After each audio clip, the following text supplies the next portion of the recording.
Beyond limits. Expanding minds. Opening hearts. Connecting into oneness. I'm Larry DeRusha from the Center for Spiritual Living in St. Louis. And I'm Reverend Lee Wallach from Agape Spiritual Center in Dallas, Texas. Welcome. We're glad you're here. We have a lot to cover. I was just telling Lee there's a bunch of stuff. I'd like to go into a number of different things. We may not get to very many of them because I talk too much. But the first one we want to get into is the Gallup poll that was just released. And I think everybody is interested in what Gallup is saying about things today. So the Gallup poll figures were released on church membership. And this is up until the middle of COVID. So Americans' membership in houses of worship continues to decline last year, dropping below 50% for the first time in Gallup's 80 years of doing the Gallup poll. In 2020, it was 47% of Americans said they belonged to a church, down from 50% in 2018 and down from 2000 when it was 70%. It's dropping dramatically. And as you know, church membership is strongly correlated to age. So if we look at traditionalists, which is those born 46 and after, they're the churchgoers for the most part. They are 58%, and baby boomers are about 59%, 50% Generation X, 30% millennials, and Gen Z, the numbers that they can get because they're just coming of age, looks like millennials. What do you think is going on with people? Is it cynicism?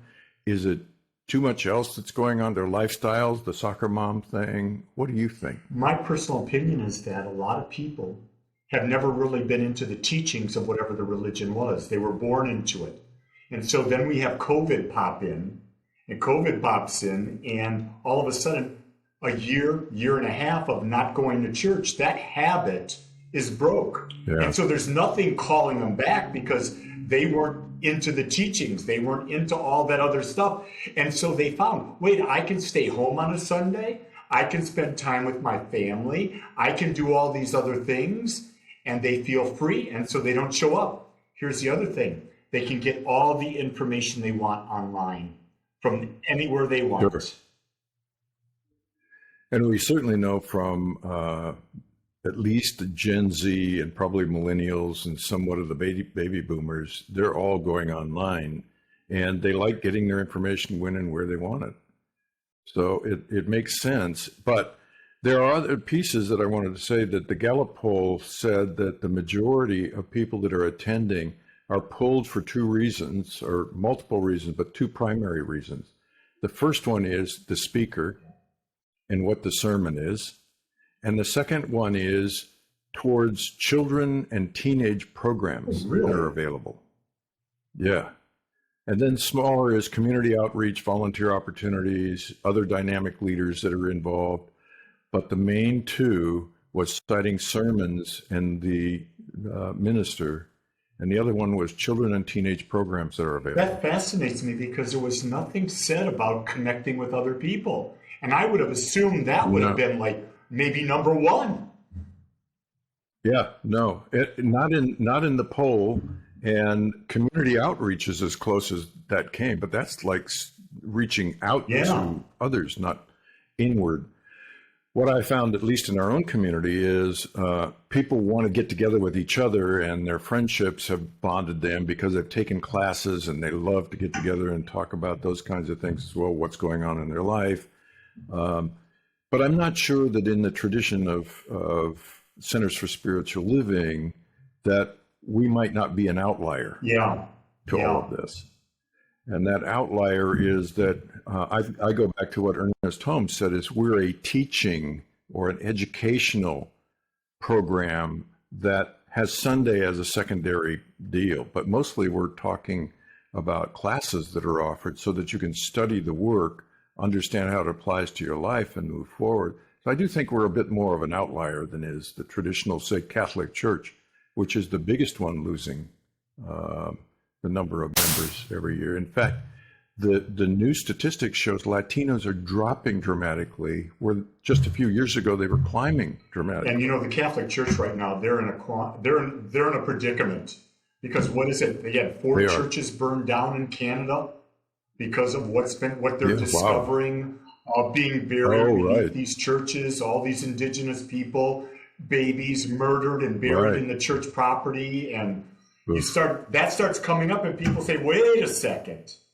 I don't need to be a part of that energy. And in Europe, it's been going down for years and years. I mean, when we travel through Europe and go to the cathedrals, there's nobody there on Sundays. I mean, the caretaker is usually the only one there. So it's been going down around the world, and here it's a little delayed from what it has been around the world. But yeah, you're right, there's a lot. I mean, the sex scandals that have gone on, the money scandals that have gone on, a lot of things about the power and bureaucracy of the Vatican. So it doesn't surprise me. Well, the other thing, go ahead. You want to say something else? I'm finding, Larry, is that I don't really know how many people are committed to a religion, committed to a faith, committed to a spiritual practice. How many people really take that seriously? That's something I'm asking, and I look at my own community. And you know, I'm going to go with about 20% are really committed. Oh yeah, and that's a fairly standard number, actually. 20% are your biggest givers, 20% are the ones that take the classes, 20% are, so yeah, that 20% number is true. And I think even of the 20% that are committed, many of them are committed 3/4 of the way. You know, not fully 100% committed. But, you know, the other thing is we also have a teaching, healing ministry.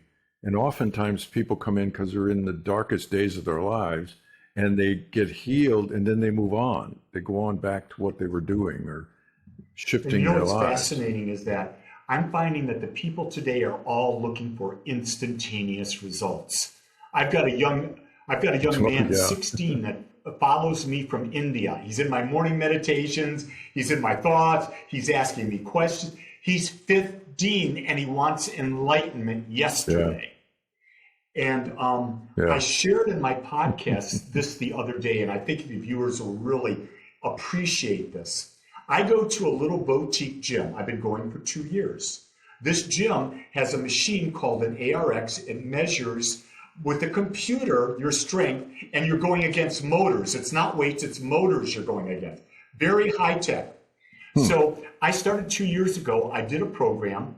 It measured my results. Now in 2 years, Larry, I've broken my wrist, had surgery, a screw put in. I fell, broke my hip, had a hip replacement, had a second surgery in. And so we took my measurement the other day. My chest press, I'm 80% stronger. My low pulley row, 108%. My shoulder press, 100%. And my So you're talking about being committed. I am there when I, except for surgeries, I was there every week. But you see, you don't see the gain from 1 week to the other. But over 2 years, to have 100% increase in strength at the age that I'm supposed to be at, it's unbelievable. I was blown away. And the same thing you're saying is really comparable to your spiritual learning is stay with it because you don't see it right away. And the same thing is true and I want to talk about the anatomy of healing, which Ernest Holmes is all about, this is about that because when we come in and we learn this and we go, oh, well, I didn't demonstrate yesterday, I'm gone. And so I want to pick up with Satguru had this in one of his courses on inner engineering. He talked about systems of energy healing. And this is interesting to me because we have seen over the 30 years we've been in the ministry, lots of different kinds of energy healing programs come to light, whether it's, I won't mention all the different ones because there's so many of them, and I don't want to make one wrong, but he says energy healing systems have grown very popular in the world today. My own take on them is unambiguous. While the intention to help others is laudable, it is juvenile to think that you can heal someone else because you have learned to harness a little energy into your hands. What most people do not realize is that when you heal, you are only appeasing the karmic effect. In other words, the cause effect. You do not have the capability to take away the cause. If you merely remove the effect, the cause will take effect in some other way. And that's a really important distinction because so many people do healing work based on effects. Let me get rid of the symptoms. Or we have modern medicine that does that all day long. You know, it's all about symptoms, and then here's 2 pills for the 2 It's symptoms. the same thing. I go to a holistic festival every year, and all there are these energy healers. We've got this technique, that technique. They never get to cause. Right. And that's the thing that was attractive to me with Ernest Holmes' work in religious science, now the Centers for Spiritual Living, is he always talked about first cause. He always talked about cause effect. He says karma, you know, we're big into the Eastern languages now. We've got yoga in our language and karma in our language and reincarnation in our language, and a lot of things from the East. And this cause and effect is really important. But he says the same thing. Don't treat the effect. Go to cause. And he says, don't bother trying to change that cause. Supplant that cause with a greater cause. Now, that's an important distinction. Yeah, and go on. So when we go ahead.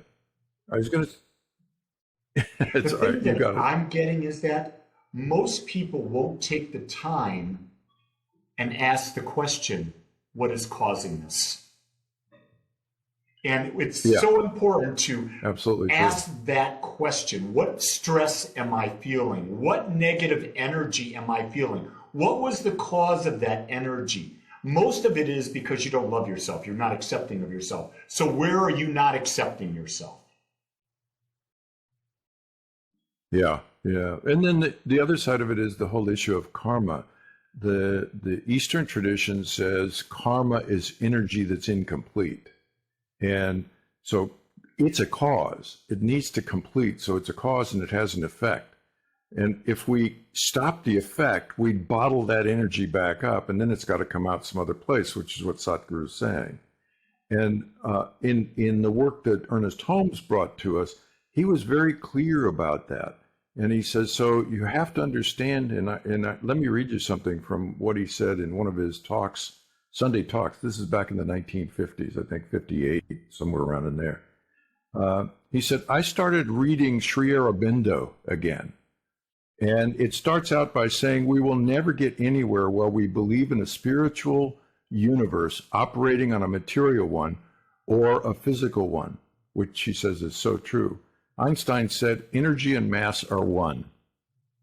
And Quimby, one of the early founders of modern metaphysics, said that the mind is matter in solution and matter is mind in form. But there is a superior intelligence to which they, or it, is the matter of spirit, which is the thing itself. So what is he getting to there in that statement? Especially quoting all these people. For me, it's you've got to get into oneness. You've got to come out of your ego. You've got to come out of this body. You've got to go back into this thing we call oneness, divine spirit, infinite intelligence, the quantum field. And the way that you can get there, the best way that I know, and you and I both do the same thing, we meditate. We meditate and we connect. Yeah. In fact, the whole way we do spiritual mind treatment starts with steps 1, recognizing God is all there is. I am one with that. That's a meditative thing. It's getting rid of your mind, getting rid of your body, and merging into the allness, and there healing takes place. Yeah, very clearly he says that, and you touched on it, the quantum field, the greater spiritual intelligence, that oneness of everything is the place in which there isn't anything to heal. And he does say over and over in this talk, he says, you have to understand that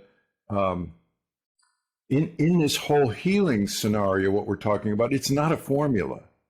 That the words and the emotion is a piece of it which says that I believe, and that the belief is itself the word unto spirit, so to speak, that that intelligence, that quantum field, and that by doing that, what you're doing is you're simply bringing the balance back into the energy, balance back into the form. And when we try to heal from a I'm healing you, it isn't going to work because that's all ego. So anytime we're in that structure, and this is where I think in classes people get sidetracked because they try to come from the traditional point of view of I can heal you, I know Reiki, or I know this other form. And then they come into do science of mind and they find out, well, wait a minute, it's very different. But I did it all day yesterday and it didn't work. that that pill that they want. We are, by the way, in a world in which everything has got to be. We're in what I call the Starbucks life now. Everything has to be drive-through. I want my drive-through spirituality. Yeah. Give me the pill that gives me enlightenment, and let me go on to work and get finished and go home to the kids. It's the same thing. Building a relationship. Well, I'm going to build a relationship overnight. No. People say, why is your relationship so easy? Well, I've been in it for 49 years. Yeah, for sure. And we're in the tradition of India and some of the other Asian countries.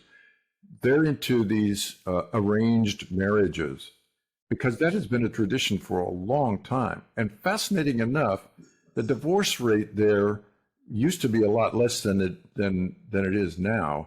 Now they're into the Western idea. Well, if we have a problem, we'll just get divorced and go to the next one. But in arranged marriages, you learn to love. And that's a really important thing. I mean, love in that respect means you learn how to work together on things. Love itself is such a misunderstood thing because as the teaching says, love is not the interaction between the two. It is not the feeling and the intellectual part of the interaction between the two. It's the collapse into the oneness. That's love. And that's so misunderstood when it comes to relationships. We touch on it from time to time as we experience our relationships, but we don't keep to that. I just did a talk on love. And I believe that love is the ability to accept everyone as they are, accept yourself as you are. There's no emotions involved with it. There's no hormones involved with it.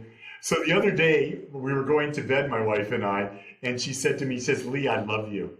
And I said, well, thank you. I said, I really like you.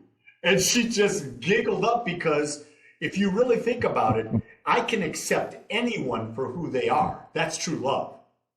But I don't like everybody. So if I look at you and I say I like you, that's really a special thing in this world. So. Yeah. Well, and it's the important distinction, if I were to make the distinction, is I can love everybody because I know the truth of who they are. But what their separate self, their ego self does and says, and I can understand all of that, that's their thing, but that's not the part that I love. Yeah. It's just accepting that, as you say. But the essence, it's all the same. If I don't love myself, that essence, the truth of who I am, there's certainly no way I can do that for anybody else. So I think it's also a great step to understanding how healing works. When we say the collapse into oneness, that's exactly what we're talking about when we're doing our healing work. Is you collapse this self, small s self, into that oneness, into that superior intelligence or the quantum field, as I love to call it. And in that place, everything is fine. And if you notice, there isn't very many, if any, gurus that I've ever seen or enlightened beings that I've ever seen who are complaining about what's going on in the world. They never complain. They never talk about all the evil and all the other, because their soul essence is connected to the soul essence of everything in the universe. And everything is happening the way it's happening. That doesn't mean that they don't advocate for changes, because that separate self, which says, I need more love than you're giving me, that separate self is also what's the one that's ruining the planet. And I think I was listening to, was it I don't think it was Deepak. I forget who it was I was listening to the other day that said, we've got these things that are converging right now. It was Greg Braden. We've got these things that are converging. We've got the planet that's got all these things happening. A friend of mine today called me from Vancouver, British Columbia. He says, Lee, we've had 100 degrees for the last week. We never have 100 degrees. And you come down to Oregon. Oregon's got 110 to 113 degrees. Here in Dallas, it's July. We got rain. And so Yeah, we got and so 70. there's this climate thing going on. And then he says there's this whole political thing happening around the world where there's all this division and people are that. And then you've got all the greed going on. People are caught up in materialism. They're caught up in buying and consumerism. And people have forgotten what they're here for, to experience life. They've forgotten oneness. Yeah. They forgot a long time ago. As the Hopis say, we have had 4 mass extinction events on the planet. 4. And most of the Aboriginal tribes or indigenous tribes of the world have said the same thing. We've extincted human beings 4 times, 3 or 4 times, and that we're about to do the same thing again. And the interesting part is consumerism is driven by this emptiness that we have, and people don't recognize that that's not really an emptiness. That's the pull of spirit trying to bring you back in to the happiness of the essence of who we are, the truth of who we are. Yeah. But we keep filling up from the outside and it's not enough. And then we go to the next thing and it's not enough. If you simply turn around and face yourself, you see who you truly are. That's the beginning of this opening of happiness, love, joy, peace. And if you really think about it, can you separate for. mental clutter from physical clutter? No, they're one and the same thing. Now, if you've got physical clutter because you've got mental clutter, think about what mental clutter does for your health. Mm-hmm. It's going to cause you to be unconnected with source. You're going to be subject to all of these illnesses. And I have found that I keep uncluttering my physical space. And the more I unclutter it, the less stress I've got, the happier I feel. And I'm creating a simpler house. Yeah. That's what I'm doing. Yeah. We did that. We just had a fire and got rid of it. You're always so dramatic, Larry.